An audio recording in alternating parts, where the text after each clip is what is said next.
இந்த விஷயத்த பத்தி வேற யார்கிட்டயாவது ஷேர் பண்ணியா? மது உன்னதான் கேக்குறேன்.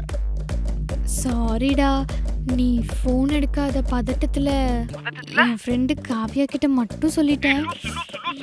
ஒரு விஷயம்னா நம்ம ரெண்டு பேரும் டிஸ்கஸ் பண்ணி முடிவெடுக்கணும், உனக்கு தெரியாது? டே, நானும் வேணா என் ஃப்ரெண்ட்ஸ் கிட்ட போயிட்டு என் கேர்ள் ஃப்ரெண்ட் பிரெக்னென்ட் ஆயிட்டா, அந்த குழந்தைக்கு அப்பாவே நான் தான் சொல்லவா?